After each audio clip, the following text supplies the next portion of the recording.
Hello friend, this is Tarun Yadav. Welcome to our YouTube channel IQ mentor. दोस्तों, pen drive fast track revision course चल रहा है और इसमें हम इतिहास पढ़ रहे हैं।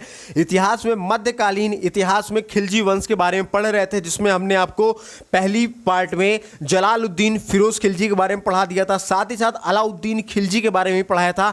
ये भी हमने पढ़ा था अलाउद्दीन खिलजी ने किस तरीके से सैनिक सुधार किए थे, अलाउद्दीन खिलजी ने किस तरीके से राज्य का विस्तार किया था, और भी बहुत कुछ जाना था हमने पहली पार्ट में। आज बारी है इस वीडियो की सेकंड पार्ट में जान पढ़ने की, और सेकंड पार्ट में हम जानेंगे अमीरों तथा सरदारों पर नियंत्रण कैसे किया था अलाउद्दीन ने, और ये भी जानेंगे कि अलाउद्दीन ने मंगोल आक्रमणों का प्रतिरोध कैसे किया था। साथ ही साथ ये भी जानेंगे कि अलाउद्दीन ने कृषि नीति कैसे की थी, और अलाउद्दीन का बाजार नियंत्रण कैसा था, उनका शासन कैसा था, उन्होंने साहित्य और कला का विकास के लिए उन्होंने क्या किया है। बहुत कुछ जानेंगे इस वीडियो में। इस वीडियो के साथ अंत तक बने रहिएगा। बिना टाइम वेस्ट किए आज के सेशन की शुरुआत करते हैं। शुरुआत करने के पहले मैं आपसे कहना चाहूँगा कि वीडियो को प्लीज़ लाइक करते हुए चलिएगा। तो चलिए हम शुरुआत करते हैं।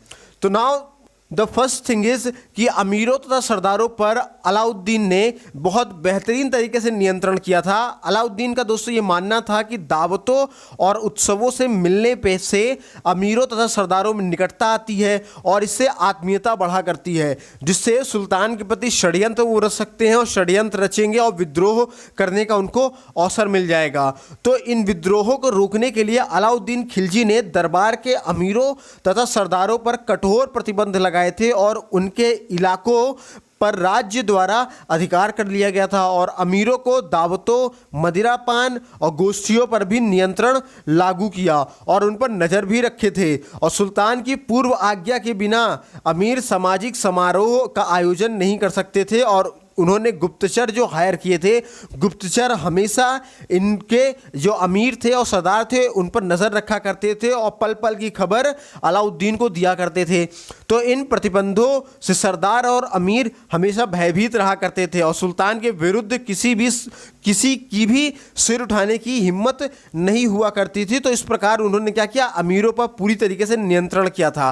अच्छा दोस्तों, उसी दौरान क्या हो रहा था, मंगोलों का आक्रमण बहुत तेजी से हो रहा था। जो आप मैप पे देख पा रहे हो, जो आपको पिंक कलर का दिख रहा है ये एरिया, ये पूरा मंगोल का एम्पायर था। तो मंगोल का उस समय बहुत जबरदस्त आक्रमण हो रहा था। तो भारत की उत्तर पश्चिमी सीमा पर मंगोलों का आक्रमण होते रहते थे। उत्तर पश्चिमी सीमा कौन, इधर की सीमा जो वर्तमान में पाकिस्तान में है हमारा, उधर के साइड से मंगोलों का आक्रमण होता रहता था, अक्सर होता रहता था। तो अलाउद्दीन के समय भी मंगोलों ने क्या किया, बहुत बार आक्रमण किए थे, और मंगोलों के आक्रमण से सुरक्षा के लिए अलाउद्दीन ने बलबन की नीति अपनाई। अब बलबन ने क्या नीति अपनाई थी, बलबन ने पुराने किलों की मरम्मत करवाई थी और नए किलों का निर्माण कराया था। वही काम अलाउद्दीन खिलजी ने भी किया, और इन किलों पर उसने योग्य और कुशल सेना भी रखी, और यही सेना क्या करती थी, मंगोलों के आक्रमणों को रोका करती थी। अच्छा, अब बात करें दोस्तों अगर अलाउद्दीन की कृषि नीति के बारे में, तो कृषि नीति के बारे में अगर हम लोग जाने तो कृषि नीति भी बहुत शानदार थी उनकी। अलाउद्दीन पहला मध्यकालीन ऐसा शासक था जिसने लगान का सही अनुमान लगाने के लिए भूमि के लिए बिस्वा से नापने की प्रथा शुरू की थी। किसके प्रथा शुरू की थी, मैं लिख रहा हूँ स्क्रीन पे, ध्यान दीजिएगा, बिस्वा से। और शायद आज भी वर्तमान में गांवों में बिस्वा का इस्तेमाल किया जाता है। तो बिस्वा से नापने की प्रथा उसने शुरू की थी, और इसके अलावा खराज लगाया था। खराज क्या होता है, खराज मतलब लगान यानी कि टैक्स। तो टैक्स लगाया था, और टैक्स पैसों से नहीं लिया जाता था बल्कि जो अनाज उत्पन्न होता था उसी से ही, है ना, इसके लगान के वसूल में लिया जाता था। टैक्स के रूप में जो अनाज वो किसान उत्पन्न करते थे उसी अनाज को लिया जाता था, ताकि जो नगर क्षेत्र है, नगरीय क्षेत्रों में पर्याप्त मात्रा में अन्न पहुंचाया जा सके। इसके अलावा अलाउद्दीन खिलजी के अगर बाजार नियंत्रण की अगर हम बात करें दोस्तों, तो बहुत ही शानदार व्यवस्था उन्होंने की थी। अलाउद्दीन ने मंगोल आक्रमणों से राज्य की सुरक्षा के लिए और सल्तनत के विस्तार के लिए एक बहुत बड़ी सेना रखा, और सेना रखना जरूरी भी था उस समय। तो इन सैनिकों को उनकी ज़रूरतों के अनुसार वेतन देने से खजाना खाली हो जाता था, क्योंकि अगर उनको वेतन देते थे तो बहुत बड़ी सेना थी तो पूरे राज्य का खजाना खाली हो जाया करता था। तो उसने कम वेतन में सैनिकों का खर्च चलाने के लिए बाजार पर नियंत्रण लागू किया, ताकि इसलिए मतलब समझिएगा दोस्तों इस लॉजिक को कि सेनाओं को कम वेतन देता था और कम वेतन में सैनिकों का खर्च अच्छे तरीके से चले, इसके लिए उन्होंने बाजार पे उन्होंने नियंत्रण किया था, उन्होंने बाजार नियंत्रण व्यवस्था अपनाई थी। उसके अलावा उन्होंने क्या किया था, उन्होंने जो दैनिक आवश्यकताओं की जो वस्तुएं हुआ करती थी, जो रोज़मर्रा जीवन में इस्तेमाल की जाती थी, उन सभी के मूल्यों को इन्होंने निश्चित कर दिया था, जिससे निश्चित वेतन पाने वाले सैनिक भी अपना जीवन निर्वाह अच्छे तरीके से कर सके। और बाजार व्यवस्था की सफलता के लिए कुशल और ईमानदार कर्मचारी नियुक्त किए, जिनका प्रमुख शाहना था। शाहना कौन? अधीक्षक कहलाया करता था। शाहना ये एक पद हुआ करती थी, मैं लिख दे रहा हूँ शाहना। शाहना पद किसने रखा था? तो अलाउद्दीन खिलजी ने रखा था। किस लिए रखा था? बाजार की व्यवस्था को ध्यान में रखने के लिए, उसको साकुशल चलाने के लिए इस पद की उन्होंने भरपाई की। शाहना कौन होता था? अधीक्षक हुआ करता था। परीक्षा में पूछा जाता है, ध्यान रखिएगा दोस्तों। तो ये क्या करता था? शाहना जो होता था ये व्यापारियों पर नियंत्रण रखा करता था और दुकानदारों को बाजार के नियमों का पालन करना पड़ता था। और यदि कोई दुकानदार वस्तुओं की कीमत अधिक लेता था या माप तौल से कम दिया करता था तो उसे कठोर दंड भी दिया जाया करता था। इसके अलावा दोस्तों बाजार के भावों और सामानों पर निगरानी रखने के लिए गुप्तचर व्यवस्था को भी दुरुस्त किया गया था। जो गुप्तचर हुआ करते थे, जो सुल्तानों को प्रतिदिन बाजार की पूर्ण सूचना दिया करते थे और सुल्तान को प्रतिदिन की बाजार की पूर्ण सूचना रहती थी, इन गुप्तचर के माध्यम से उन्हें प्राप्त होती रहती थी। और कभी कभी तो ऐसा होता था कि सुल्तान स्वयं भी वस्तुओं और उनके मूल्यों की जांच कर लिया करता था, भेष बदल करके बाजार की तरफ चल जाया करते थे सामान खरीदने के लिए।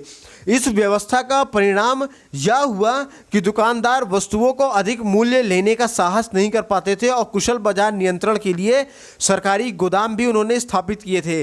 और अकाल पड़ने के समय गोदामों से खाद्यान्न की आपूर्ति की जाया करती थी। और ये पहला ऐसा शासक था जिसने सार्वजनिक वितरण प्रणाली की शुरुआत की थी। अच्छा, पूछा जाता है मध्यकालीन इतिहास में पहले शासक का नाम बताइए जिसने सार्वजनिक वितरण प्रणाली अपनाई थी, तो उसका नाम था दोस्तों अलाउद्दीन खिलजी। ठीक है दोस्तों। अच्छा, अब बात करें अगर इनकी साहित्य और कला के विकास की अगर हम बात करें तो साहित्य और कला के विकास में भी इन्होंने बहुत सारे काम किए हैं। इनके राज्य में प्रसिद्ध विद्वान जिनका नाम अमीर खुसरो था, अमीर खुसरो भी थे, जिनको हम लोग क्या बोलते थे? तूतीय हिंद बोला करते थे। तूतीय हिंदुस्तान भी हम लोग बोला करते थे दोस्तों, ध्यान रखिएगा, ये इंपॉर्टेंट है। ठीक है। इसके अलावा दोस्तों यहाँ पे बर्नी नाम के भी एक दरबार में रहा करते थे। और अमीर खुसरो किस लिए पॉपुलर थे? अपनी पहेलिये, अपने दोहों और अपनी कव्वालियों के लिए बहुत ज़्यादा प्रसिद्ध थे अमीर खुसरो हमारे। इसके अलावा दोस्तों इन्होंने दिल्ली में एक बहुत विशाल टैंक का निर्माण कराया जिसे हम लोग हौज खास के नाम से जाना करते हैं। और यह हौज खास की तस्वीर आप अपने स्क्रीन पे देख पा रहे हैं। इसके अलावा दोस्तों उन्होंने दिल्ली में 1000 खंभा महल का भी निर्माण कराया था, जिसकी तस्वीर आप अपने स्क्रीन पे देख पा रहे हैं, 1000 खंभा महल की। और दोस्तों इसके अलावा अलाउद्दीन ने दिल्ली में कुतुब मीनार के निकट कुव्वतुल इस्लाम मस्जिद के पास एक द्वार के रूप में अलाई दरवाज़ा का भी निर्माण किया था। और ये अलाई दरवाज़ा का जो तस्वीर है आप अपनी स्क्रीन पे देख पा रहे हैं। इसके अलावा दोस्तों इन्होंने दिल्ली में सिरी का किला का भी निर्माण कराया था। किसका निर्माण? सिरी का किला। तो दोस्तों ये थे अलाउद्दीन खिलजी के साहित्य और कला में किए गए महत्वपूर्ण योगदान। अब जानते हैं उन बिंदुओं को जो आपके परीक्षा के दृष्टिकोण से बहुत ज़्यादा इंपॉर्टेंट है और ये स्मरणीय बिंदु है। इनको आप ज़रूर याद कर लीजिएगा, कहीं पे नोट भी करते हुए चलिएगा। पहला तो ये है दोस्तों कि अलाउद्दीन के द्वारा अगर किए गए निर्माण कार्य की बात करें तो उन्होंने बनाया था जमैयत खाना मस्जिद बनवाया था। इसके अलावा अलाई दरवाज़ा बनाया था, सिरी का किला बनाया था जो दिल्ली में है। इसके अलावा 1000 खंभा महल भी बनवाया था। और दूसरा जो एग्जामिनेशन के पॉइंट ऑफ व्यू से इंपॉर्टेंट है, जो स्मरणीय बिंदु है, इसको भी नोट करिएगा। उन्होंने क्या किया था? अलाउद्दीन ने स्थायी सेना की नींव रखी थी। इसके अलावा इन्होंने सैनिकों को नगद वेतन देना शुरू किया था। और इन्होंने क्या किया था? बाजार में मूल्य नियंत्रण प्रणाली को भी अपनाया था। हर जो रोजमर्रा के जो सामान थे उन सब के मूल्यों को इन्होंने निर्धारित कर दिया था। इसके अलावा इन्होंने देवी अधिकार सिद्धांत भी चलाया था।